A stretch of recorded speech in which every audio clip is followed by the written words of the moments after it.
Hello everyone, welcome back to my channel. My name is Isabel and I am the Starlight Witch.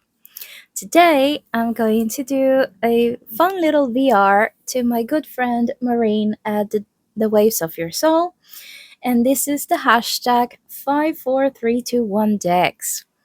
Now, she created this a while ago, but um, very slowly but surely getting to all the tags that I have written down and that I have planned to do, but it's taking me a little longer than I would have preferred.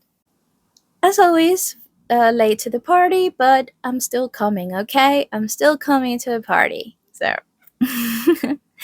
without further ado, let's get into this. So, first of all, we have 5 decks that made me fall in love with reading the cards. And I have to start with this deck. This is the Angel Guide Oracle by Kyle Gray. And this is one of the very first decks that I got when I started reading the cards. Now, it's kind of evening time, so I need to have my ring light on so you can see everything that I have on the table. I need to figure out a better lighting situation, but I haven't been able to do so thus far, so please bear with me because there is going to be a bit of glare. Now, these are the backs, and yeah. This deck is illustrated by Jennifer Hogyard, and I really enjoy her art. It's really beautiful, really colorful. It's very inclusive. And so, as someone who really does like angels and working with angels, this was the very first deck that I got when I decided to start reading the cards for myself. And, oops, sorry, there is quite a bit of breeze today, this evening, here in London, so my candle is going a little bit crazy. On the video that I was filming before this, it actually got snuffed out by the breeze, but it's nice. I love the breeze. Summer can be very, very hot, humid, and horrendous here in London, so I am deeply grateful for the breeze. But yeah, this is really beautiful. The colors really speak to me. I love the portrayal of the angels here. They do have nice little keywords. Um, so you don't necessarily have to go to the guidebook if you don't want to. But the guidebook is actually very nice. It's one of those decks that I pull when I need some comfort, especially, or when I'm reading for someone that feels a little um, uneasy with the tarot. Um, but yeah, this is a loving one, and it did make me fall in love with reading the cards. um, so yeah, this is the Angel Guide Oracle by Kyle Gray and illustrated by Jennifer Hogyard. I think I've mentioned it before in other videos, but Oracle cards is not only the way that I got into reading cards, but they are just as important for me and my practice as tarot cards. So, yeah, you're gonna see quite a few oracles in this video. The next one that I want to show you, it's a little bit of a shame because, well, it is very sadly a bootleg copy of a deck. This is the Lunalapin, and I think that the creators here are Katni Zart and Semano Parat. These are Thai creators, so I'm pretty sure that I butchered that horribly. Um, really sorry about that. The wind just snuffed my candle again. Okay, well, this is sadly a bootleg copy. I've yet to buy the original, which I will. Um, but I bought these very early on my car reading journey when I wasn't yet aware of the piracy, bootleg copies and stuff. These are the bags. It comes etched on these really pretty hollow glitter thing. Um, so yeah, I wasn't aware of indie decks and how they were being pirated. I was very new into this whole situation, and I actually got these on Etsy, on an Etsy shop, and it cost me nearly £30. So I thought that it was um, a genuine thing. This deck is also kind of hard to find in its genuine form. So I fell for it, really. And now I've realized that Etsy is actually full of bootleg copies, counterfeit copies of decks. Um, so I tend to be very careful when I buy from Etsy. I tend to go into deep research before actually purchasing indie decks from Etsy because of these. But I absolutely love this deck. Um, I wasn't really one of those people that felt drawn to the original RWS. So having really cute bunnies, I love bunnies. I love animals in general, but bunnies are some of my favorites. And having this deck um, was a good way for me to try and connect with the original RWS. And it really did make me fall in love with reading the cards. So you can bet that I'm going to get a proper, genuine copy of this deck as soon as finances allow. Because, well, this one in particular is actually not cheap. This particular one is actually kind of very much not on the cheap side. So yeah, finances need to get a bit better for me to be able um, to pull the trigger on this one, but it's definitely happening. I haven't used it that much since I discovered that it is a counterfeit, but I do still keep it, not only because I don't want to get a counterfeit deck out there, in the market or anything like that, but also because I really like it. Ugh, okay, I give up with the candle. I'm gonna leave it be. Let's do another tarot. Next up, we have the Ethereal Visions um, tarot. This is the Luna edition. This is one of those decks that I saw everywhere when I started reading the cards. And for good reason, because Matt Hughes is a wonderful artist. These are the bags. And this is just gorgeous. All of the cards are decked out in these silver holographic foil, which actually makes them extra special, as if the art on its own wasn't beautiful. Um, the foiling is just the icing on the cake. And yes, I am a magpie. I am a dragon. I'm actually a dragon in the Chinese horoscope.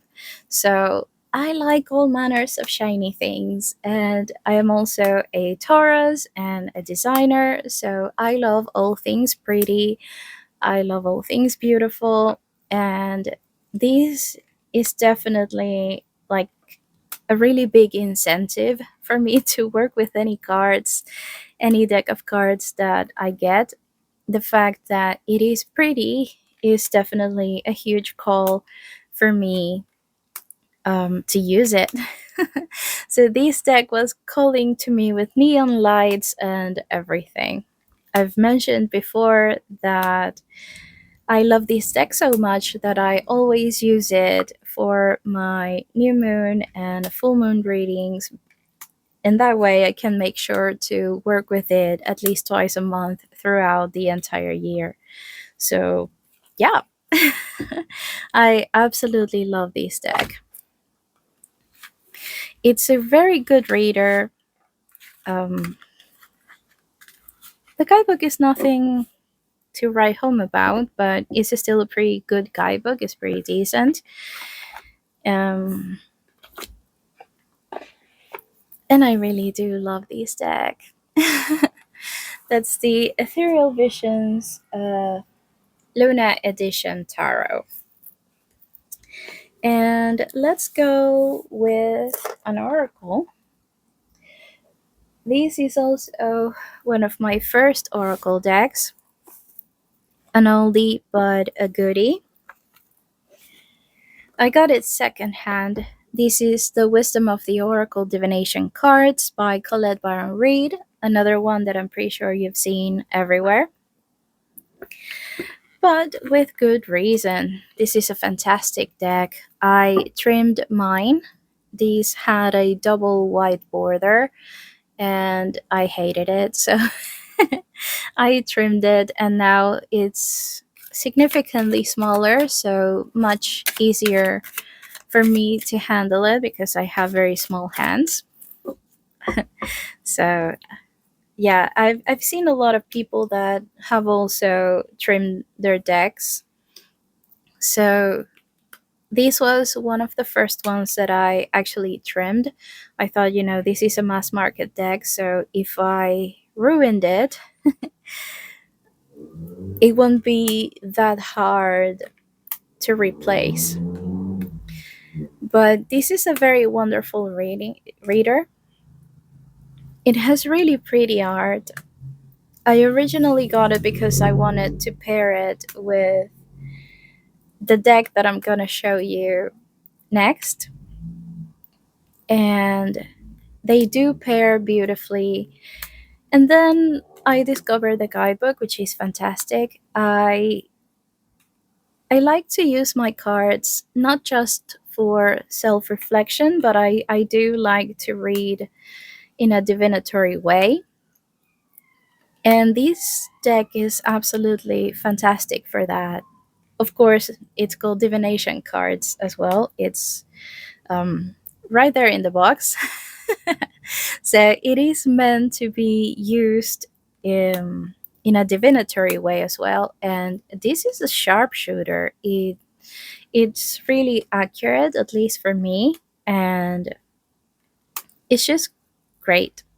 I really enjoy working with it.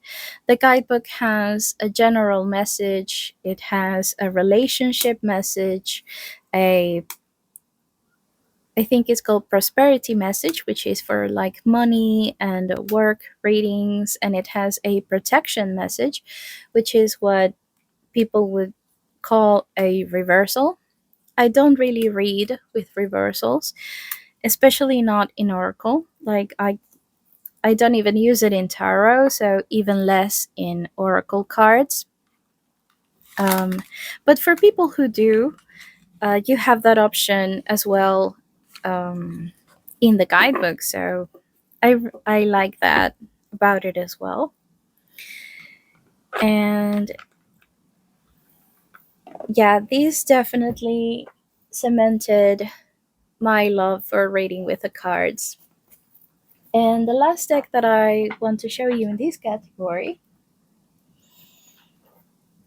it's actually Cirque du Tarot. This is a Llewellyn kit, so it comes in one of those big magnetic boxes. I do really like these boxes. I know that people don't necessarily are big fans, but I do love these boxes, and especially the big full color guidebooks. Um, these are the backs.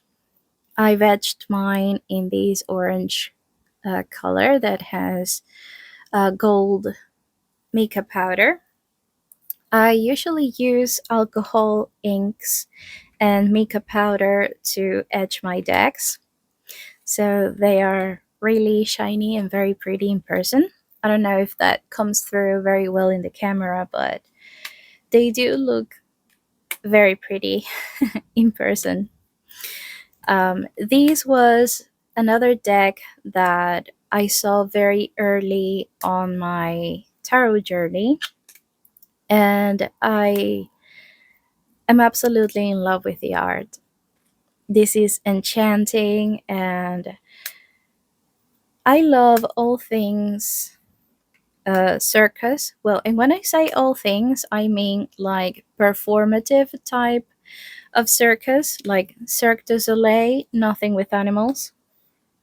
In these, even though it does have the occasional animal, is mostly like a performative circus, and I don't know, it's just beautiful. I love the colors, I love the art in it. I also have really enjoyed the guidebook by Lisa Robertson. I've gone on and on about her guidebooks before because I do have a few of her decks. I have the Mermaid Tarot, I have the Soul Cats, I have a few of her decks, and I do enjoy her interpretations of every card in the guidebooks. Well, perhaps not every, because in this particular deck, um, the Empress is not my favorite. I appreciate the different take that she has on that particular card, but I'm still not the biggest fan of it. But something very special that I'm pretty sure a lot of people have talked about before, especially Don Michel, about this deck is the different um, take on the court cards, where they are not different people, but they are the same person, and it's basically an evolution. So in the page, you see them getting ready. Let's see if I can find one. Um, mm, let's see. I've gone through all the pages already. But yeah, I'm pretty sure that many people have seen this before. Okay, this is not the same suit, but okay, well, here it is. Let me clean up this disaster because, as usual, I am making a mess. Sorry about that. I do have my window open, and people just love to pass by with their very noisy cars when I'm filming, so yeah. So we get the page here, and you have this person sitting in front of a vanity putting on their makeup. They have their costume right next to them. Here are the gloves as well. So this is like a preparation stage of the whole process. Then in the night, they already have their makeup on and they're finishing up putting on their costume. You can see them putting on their gloves. So it's a progression over there. And then here you get to see both parts. Like in the night, you can see that they have done their face. Uh, there is a side that's more feminine and a side that's more masculine. So here you can see the feminine side. They are turned to one side, and you can see only the feminine parts. And on the king, they turn around, um, and you can see the other side, the masculine side. I really need to figure out this lighting situation. But yeah, and this is like an evolution of the self. It's this one person that's embracing the whole of the process, and I find that to be very unique, and it's something that teaches you a different perspective on reading the chord cards, which I know that all of us tend to struggle with, especially at the beginning. So that was um, a great teacher for me in my journey to help me get a better grip at the chord cards of the tarot. So, yep, that was my 5 decks that made me fall in love with reading the cards. And now we move on to the second category, which is 4 decks that challenge me in a good or a bad way. I have here 2 decks. I have I've chosen 4 decks that are basically separated into 2 different groups. This one here is decks that challenge me on the way that they read. They challenge me on a more personal level. These ones are the Power of Surrender cards, a 52 card deck to transform your life by letting go. This is mass market, published by Hay House, and the creator is Judith Orloff, MD. And this is a deck that I feel everyone should have in their collection. It doesn't have a guidebook. I've etched mine in this beautiful periwinkle color, which is one of my favorites. These are the bags. Gorgeous. And this is a deck that calls you out on your beliefs, especially. So it's wonderful to work on outdated or limiting beliefs. It's yeah, it's a deck that calls you out in many aspects of self. It calls you out on your behavior, it calls you out in whatever you believe, it calls you out on things that you might be on denial, or things that you need to do. So you have things here like surrender the idea you can fix someone, surrender your need to always be right. It also has it's not only like negative aspects or shadow aspects of the self. It also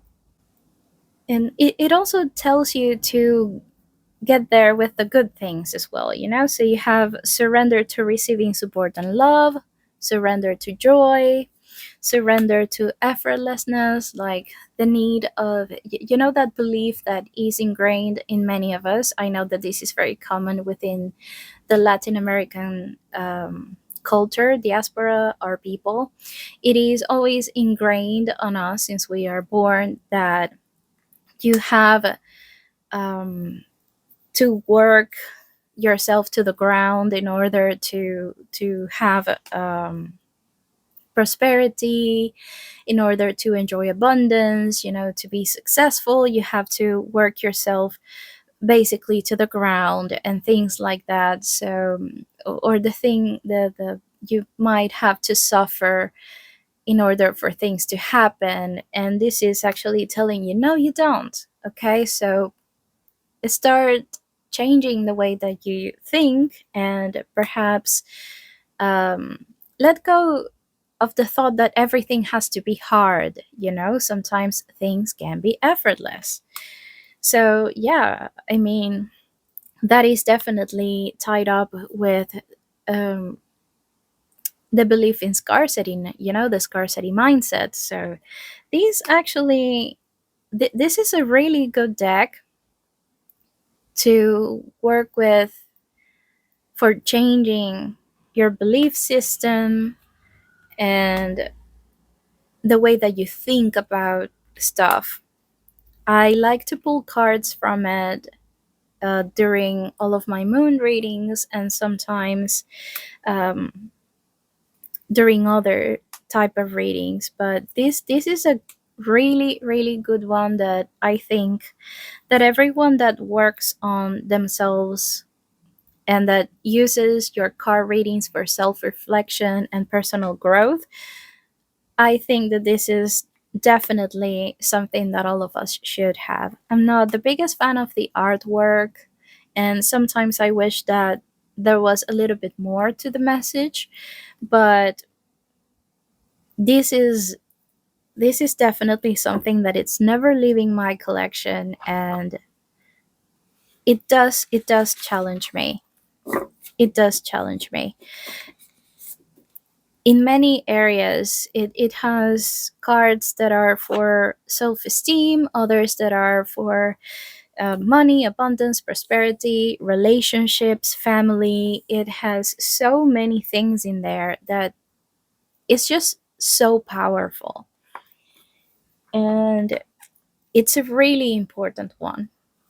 On a similar vein, we have the Rainbow Brainskull Oracle. This is a Marine made me do it. I first saw it on her channel and I just needed to have it. This is mass market. It's published by Andrews McMeel, and the creator is Ramin. Gosh, what is Ramin Nasser? They don't put his name here very clearly, so yeah, we have his name is Ramin and last name Nasser, and this is me being a dork. I was an absolute nincompoop, and these fell from a pile that I had when I was filming or taking pictures, and then it broke when it fell on the floor.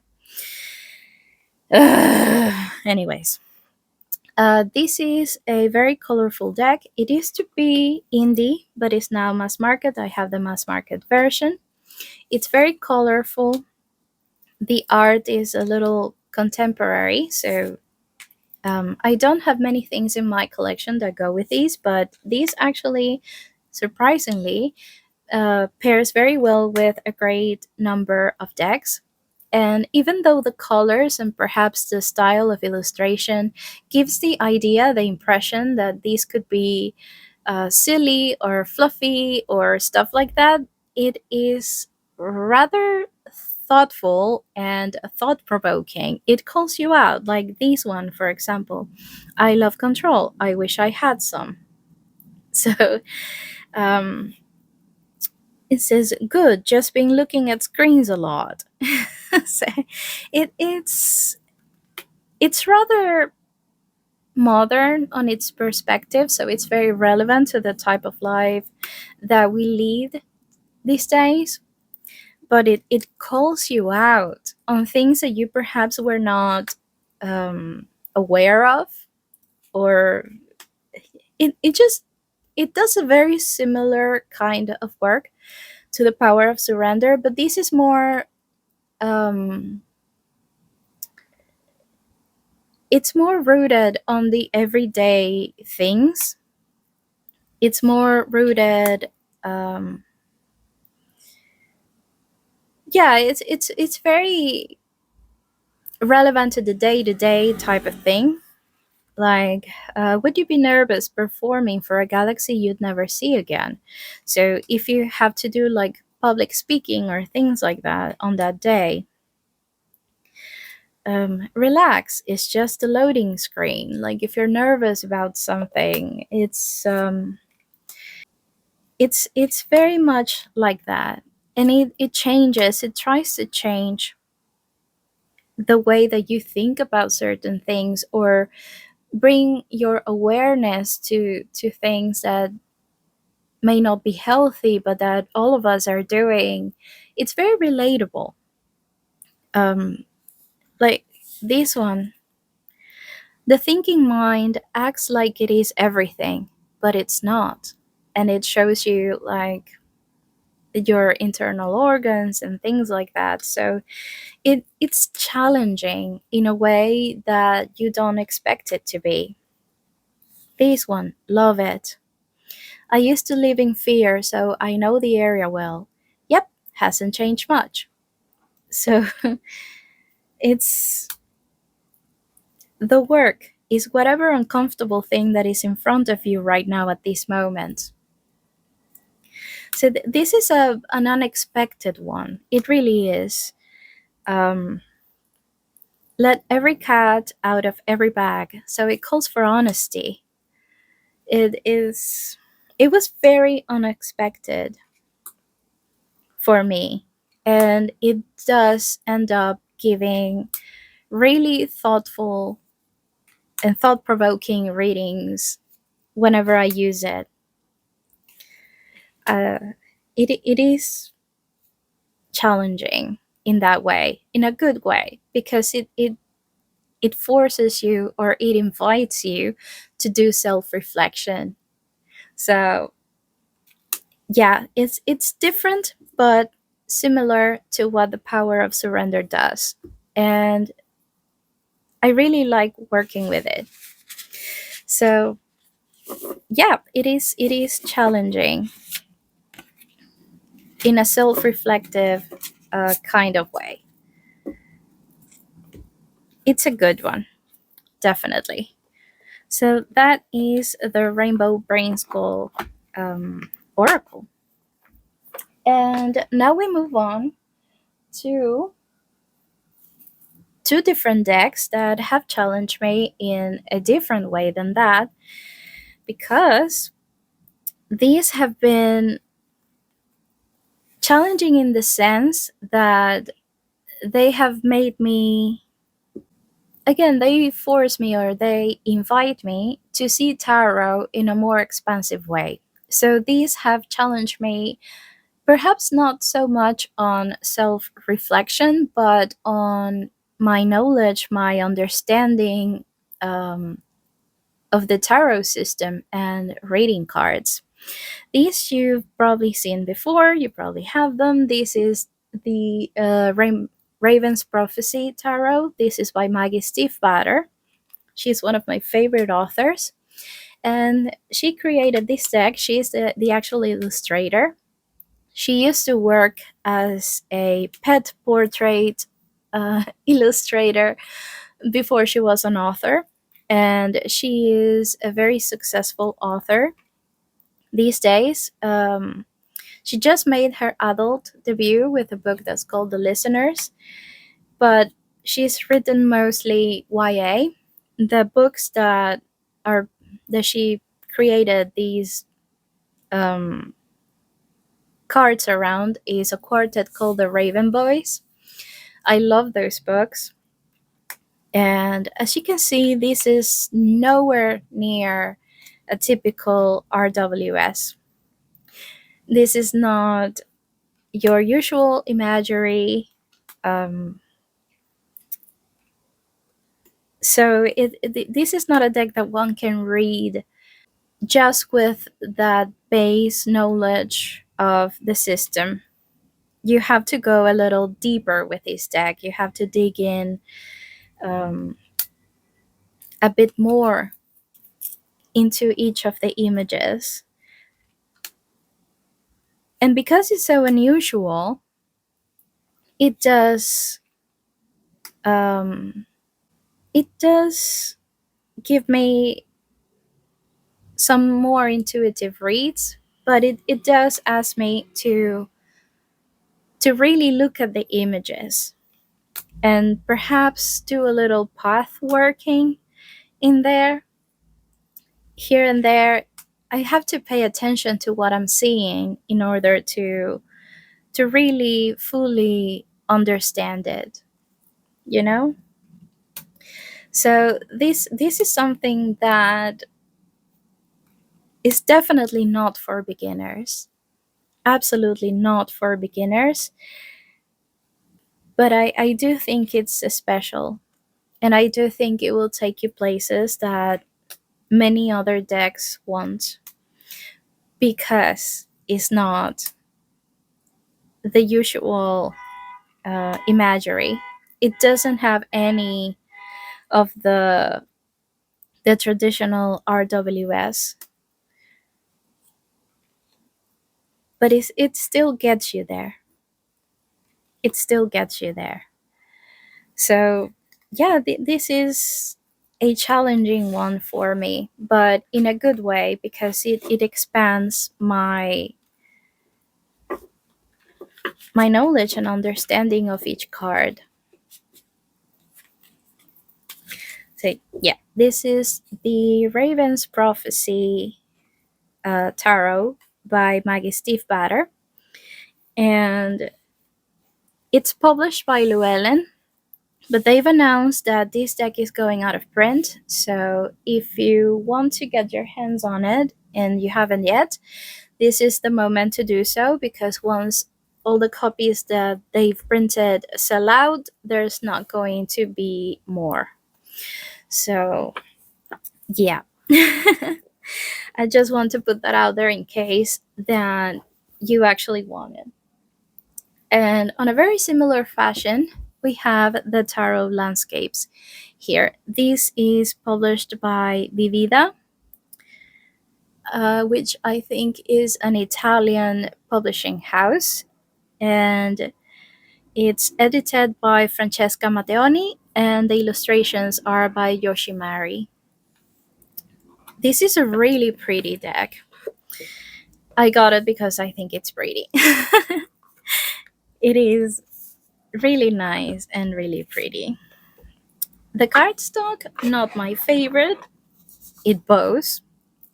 I haven't really had it for that long, but this is kind of bowed. I've etched mine in this mint green that I think matches the bags really well.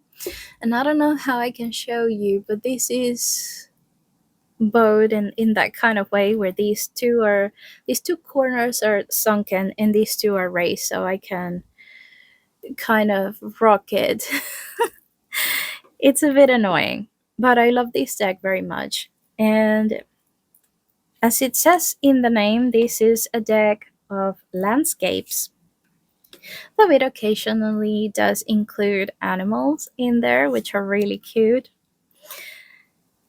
And therefore, there is no RWS imagery in here either, at all.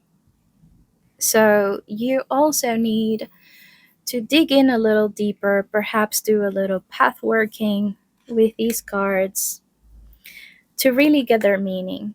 So this is a deck that I need to sit with. It's not one that I can grab for quick readings on the go. Not at all. These I actually need to sit with.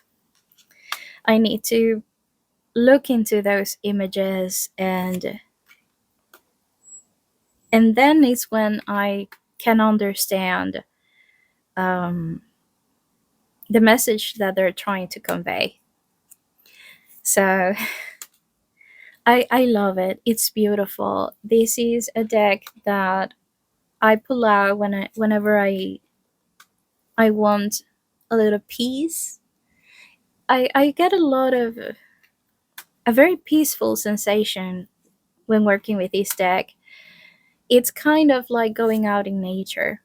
So this is a deck that I also pull out whenever I want to connect with nature, to be in nature, but I cannot really get there.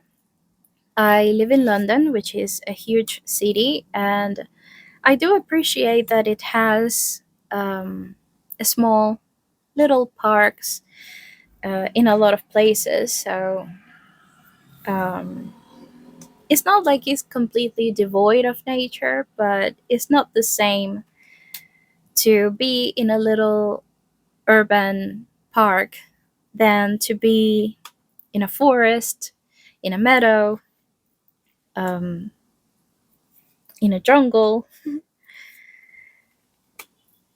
in a waterfall, in a farm. You don't see things like these in a little urban park. And then it gives me these, which is beautiful. I am very envious of whoever of you that live in a town that looks like this. Jealous. Jealous. It is still a little harsh. Like, I don't want to think about that. So it's not exactly fluffy, but it is beautiful, it's peaceful, and it's one that I need to sit with. I need to sit with, and I do appreciate that, it asks me to take my time with it. It's not something that I can just pull a couple cards and be done with. This one demands that I take my time. It demands that I pay attention. It demands that I really look into it. So it is challenging for me in that way. And I truly appreciate it for that. Okay, so those were my four decks that challenged me in a good or a bad way. Now we have three decks that I would recommend to anyone, regardless of level. Okay, so I think I'm gonna start with one of my favorite Oracle decks, and this is also an oldie but a goodie. This is spirit animal the Spirit Animal Oracle. This is by Colette Baron Reed. It's mass market, published by Hay House, and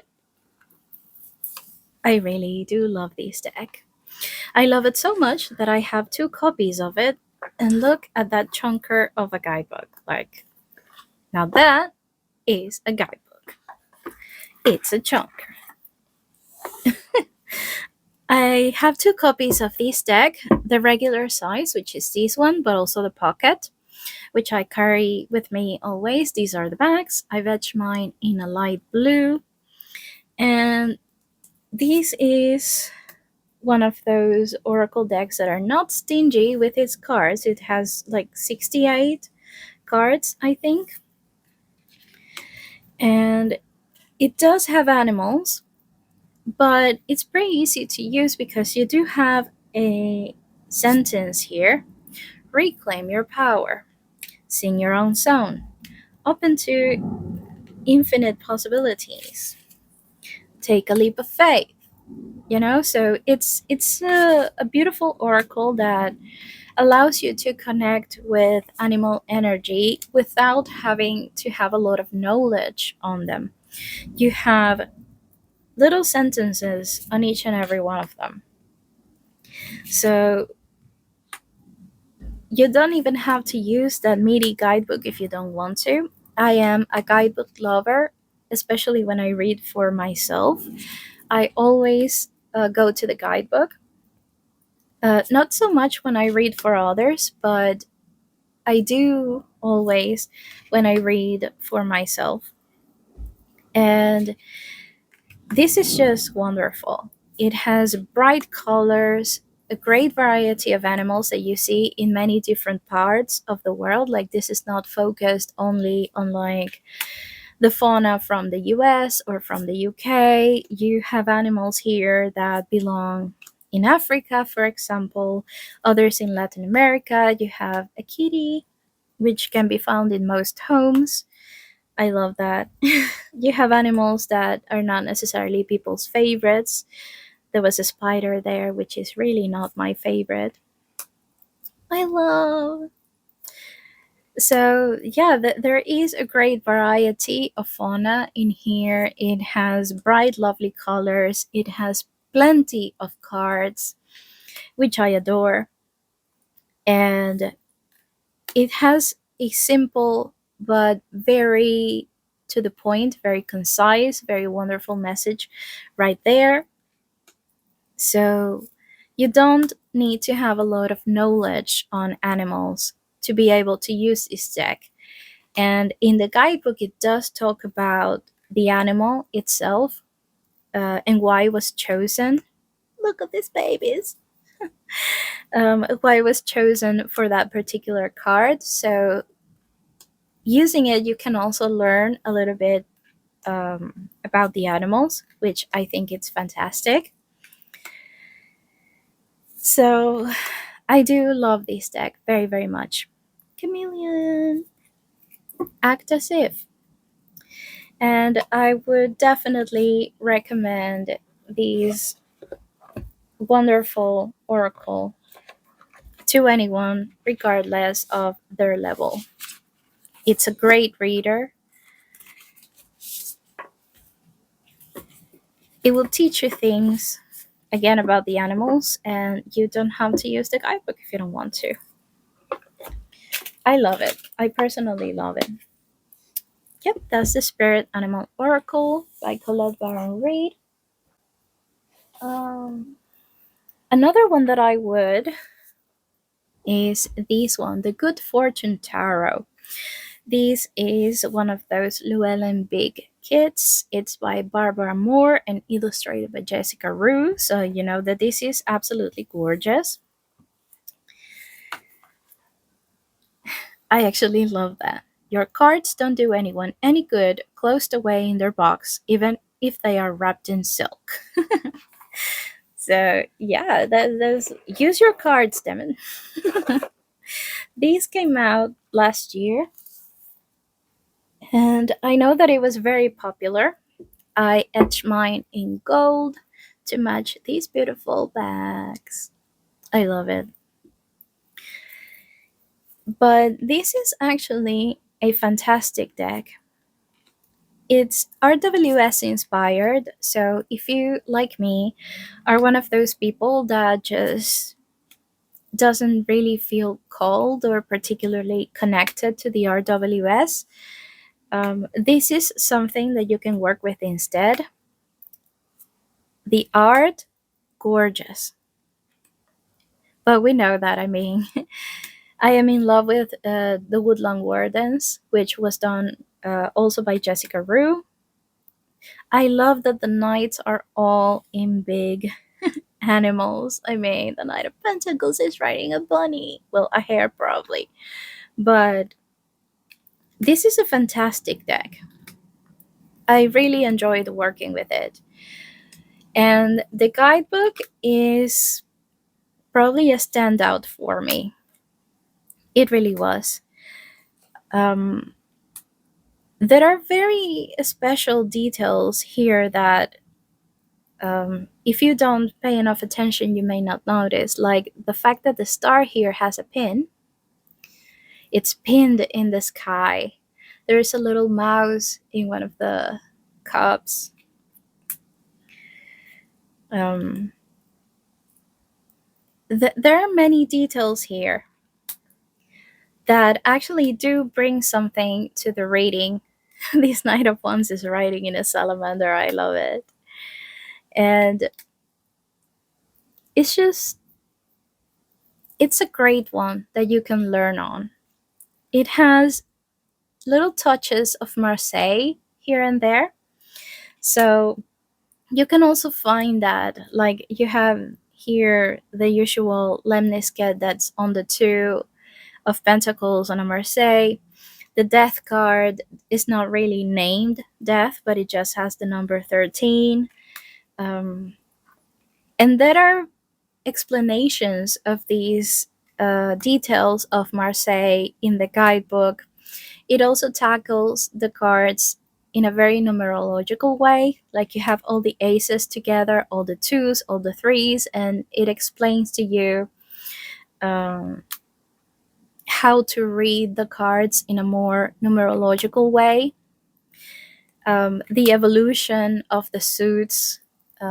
So this happened on the ace, so now it evolves this way into the two. It's a wonderful deck to learn more, to go deeper, and it's not just the RWS, although it of course has an RWS base to it, but it helps you go a step further. So if you want to learn to read the cards in a more numerological kind of way, or perhaps if you, like me, want to start reading Marseille or getting more comfortable with Pip decks and Marseille decks, this has been a great introduction to that for me. In fact, that is the main reason why I got it, because I read that there were um, elements of the Tarot de Marseille into this deck. So I thought that as an RWS girly, this was a perfect introduction, a perfect first step for me to engage with the Marseille. So I would definitely recommend this to anyone that wants um, to get a different perspective on the usual tarot. And the last one that I would recommend is the Gentle Tarot. This is a deck that I thought I didn't need. I I avoided to get this deck for the longest time. I was a bit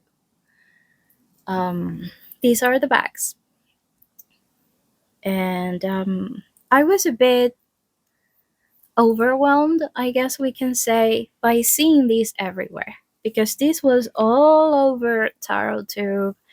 Everyone and their mother had this deck, and everyone was raving about it. I wasn't particularly drawn to it, and I did feel like um,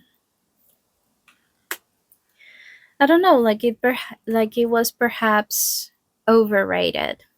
I was not a fan of the nudity in a lot of the cards. I'm one of those people that don't think that nudity is necessary on any tarot deck at all. I'm not particularly bothered by it, but I also don't like to see nudity in all of the cards or stuff like that, and there is a lot of nudity in this deck. And it has a lot of renamings. All the court cards are renamed. I thought that this deck was not something that was for me for the longest time. And I don't know how exactly, but that changed at some point last year. Um, I don't know, I simply woke up and decided that I wanted to give it a try. I wanted to see what the hype was about, and there were some cards, mostly the animal ones, that really called out to me. I felt like maybe I wanted to give these one a go. And this is of course created by a indigenous woman who is also of Latin American descendants. So I was like, okay, maybe I just need to give it a try and see how that goes. And it really it took over. Once I started working with it, I couldn't put it down. It's a beautiful deck, and the way that Mari interprets the cards, it's it's really different. It's really different, and it I don't know how to explain it properly, but especially the big guidebook, if you can actually find it or afford to get it. I was lucky enough that there is a UK supplier that actually has it in stock, and so I got it along with my deck. But not only does it explain um, the art and everything that you see in the cards, but this deck actually tries to show you, to teach you how to be gentle with yourself, like the gentle tarot. But it it wants you to be nicer to yourself. It wants you to connect to nature. It wants you to um it's just a very, very nice one. Like, let me read you one entry. We have here the lovers. Harmony is within me, waiting with open arms. Alignment with my truth is all I need. So it has an affirmation, and it's a very beautiful one. It is like a moon with half light and half darkness, or two butterflies in communion, one resting and one fluttering in the air. The lover's card brings us harmonizing dualities. This card summons the reciprocal dynamics of relationships. This can be a connection with someone, with yourself, with ideas, or any other relationship. Here we take a moment to reflect on the bleeding of energies and of deeper understanding. While you hold your space, it is important to truly know your space, to trust your heart, and to know how to be rooted in it. This is a reminder to listen to your truth and feel grounded in your values. Alignment with your values brings you closer to wholeness. From this wholeness, we can more fluidly flutter and play, simultaneously in balance with other energies, bringing out the best of ourselves and of each other. Like, how beautiful is that? And this goes, I mean, it pretty much each card has like 3 pages dedicated to it. So there's 2 spreads for each card. This alignment with our divine selves is a result of loving ourselves. We deserve this intimacy and we deserve this balance. And then it goes upright. This may be a good moment to check in on internal discussions or external dynamics that involve core beliefs. Sit with the main theme that is calling you lately and give it the space to tell you exactly what it stands for and why it is here for you. Reversed. Have I stayed too far away from myself? Are my beliefs or any specific values in need of revisiting? Are my values really my values? If there is disharmony, listening to it can guide us back to balance. Like, wow. Okay, this is definitely a deck that wants you to work on yourself. So, this is a very special one. It really is. And it might not be the easiest deck to read on its own, especially if you are a beginner, but if your purpose with working with tarot is again self reflection and personal growth, I believe that the Gentle Tarot is one of the best ones that you can get to do just that. Really, highly recommended to anyone.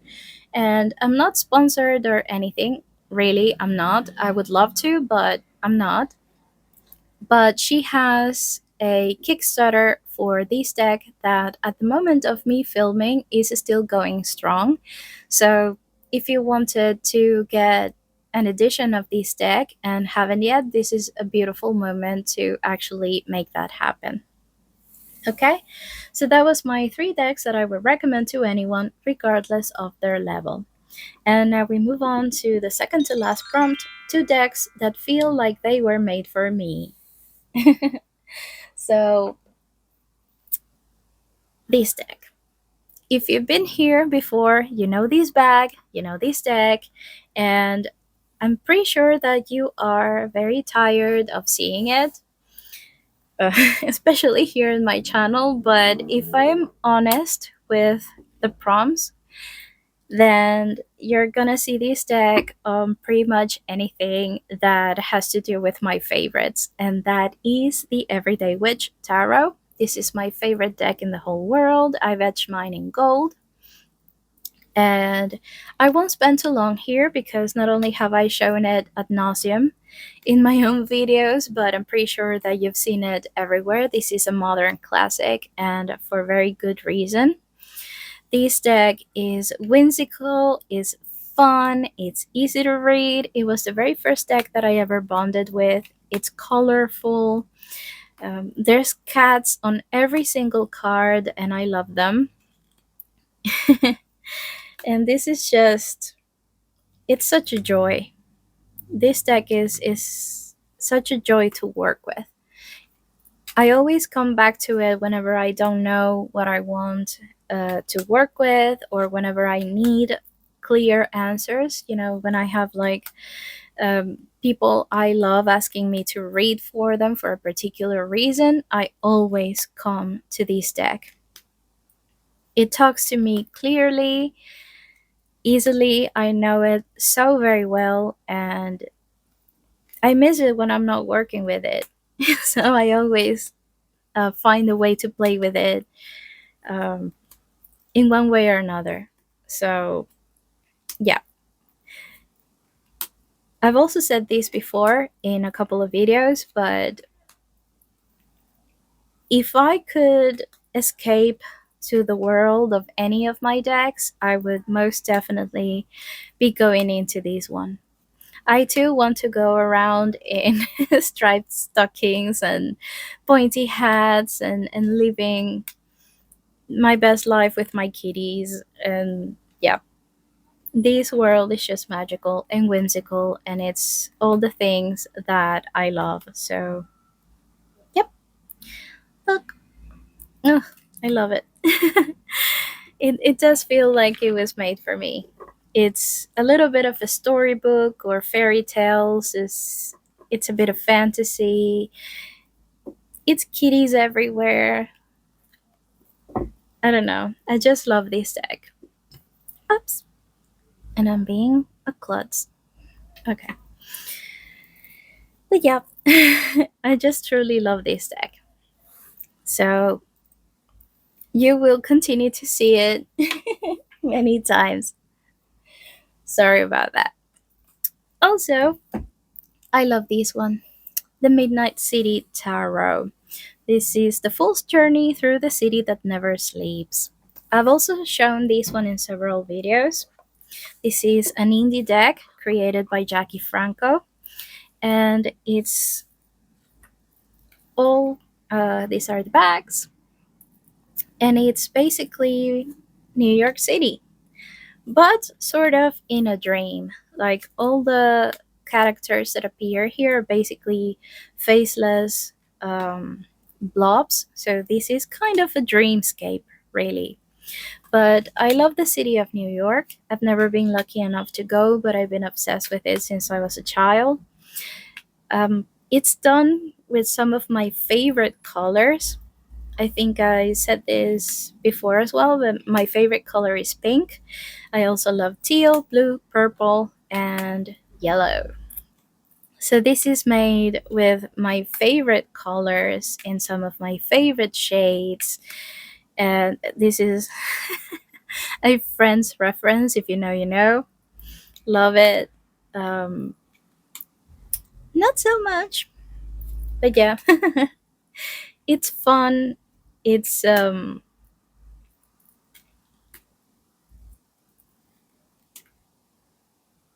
ew. That is disgusting.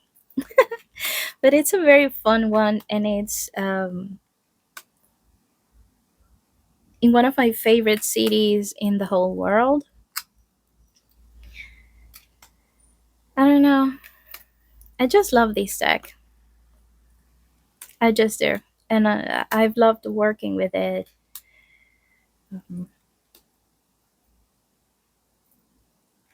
It's fun. I love this world card. It's one of my favorites in my collection. So yeah, I don't even know how to explain how these feels like me, but it's just a deck that I love. So yeah, that is the Midnight City Tarot. Ah, I don't know if anyone ever checks my description boxes, but I always leave the links to indie decks on the box because I want to make sure that everyone is getting genuine decks.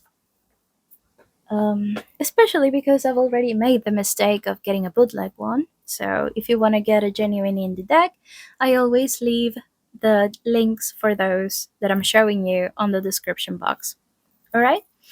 And yeah, that was the two decks that feel like they were made for me. And last but not least, we have one deck that I won't shut up about. And that has to be the Silver Acorn Tarot. Now, I love the art of Stephanie Buscema. This is an indie deck. The guidebook was written by Madame Pamita. And yeah, the art is, again, as I mentioned, by Stephanie Buscema. I think that this deck is currently out of print, but only temporarily. The second edition will go on sale later this year. I've etched mine in these silver or silvery lilac. It's not showing on the camera at all. But because it's called the Silver Acorn, I did a little silvery edge on it. Stephanie is one of those artists that are, I mean, her art, it's impossible to confuse it with anyone else's. You see her art and you know it's her. It's so very distinct. And this is again magical, whimsical. I mean, look at this. I think that this is my favorite Four of Cups in my entire collection. This was all done in wash paint. I love the colors. They do have the decans, the astrological symbols in the cards. Look at the chariot. He's riding jack o' lantern chariot. And you have skeletal people, you have kitties, you have birds and bats and vegetable people. I'm pretty sure that's not pronounced that way, but sorry. um, Look at this pumpkin queen. She is the empress. Like, oh.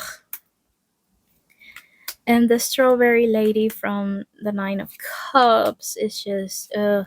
I hope that we come across her. But yeah, you have these corn. This jack-o'-lantern is the hermit. Look at these Three of Cups. Just, oh. Oh, no, this is just everything. She's one of those artists that, I don't know. I'm a huge fan.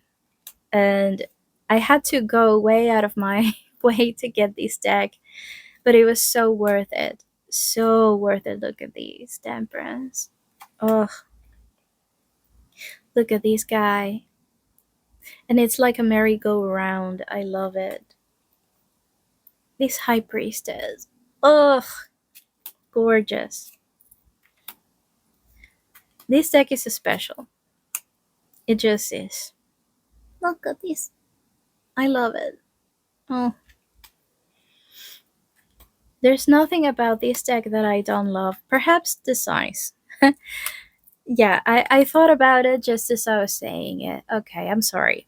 I would perhaps change, the size of format because these are long cards. They're not typical tarot size. And me and my tiny hands, we don't like, this is not easy for me to shuffle. So the only thing that I would change is the format, the size of the cards. Look at the strawberry Nine of Wands.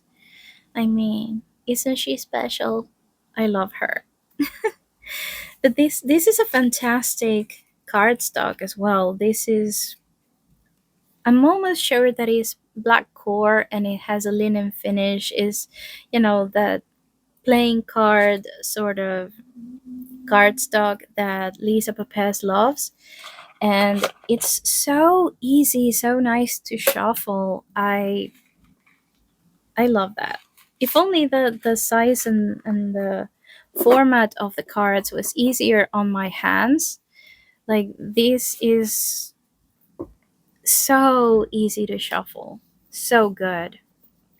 And I will never shut up about it. I have to bring it out always during the fall because of the colors. And I'm obsessed with her art. It's just beautiful. So, yes. Um, yep, it is my mini art collection because, in a way, I consider my cards to be a deck collection. So, yeah.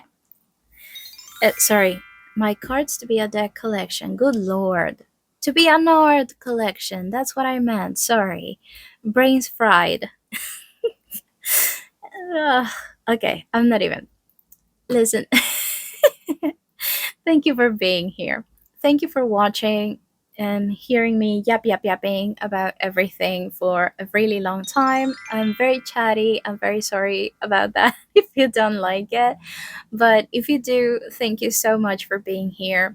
Thank you so much for listening to me ramble and allowing me to share all of these things that I love with you. And please do like and subscribe to help me grow my channel. Uh, I really enjoy being here and making videos for you, so that would help me a lot. It's free, it's quick, it's easy. So, yeah, if you'd like to see more content from me, please do like and subscribe. I am launching a new channel. A second channel is called Guided by Your North Star, and I will be doing readings for people over on that channel. I am planning to start uploading videos on that channel around the new moon, this new moon in Virgo, and I would like to see you over there too. Pretty much all of the links to the indie decks will be in my description box, and I trust that everyone will be able to find indie retailers, small businesses to support to buy the mass market ones or whatever works for you. But I do love to support the small businesses. But the indie ones will always be linked in my description box. And in there, you'll also find my coffee link in case that you would like to support me as a creator or support my channels. It's always appreciated, never expected, but definitely always appreciated. And you'll find that in my description box as well. But for now, thank you so much for being here.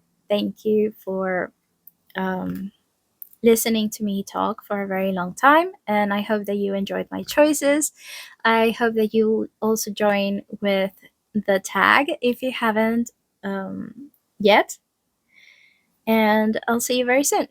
Bye bye.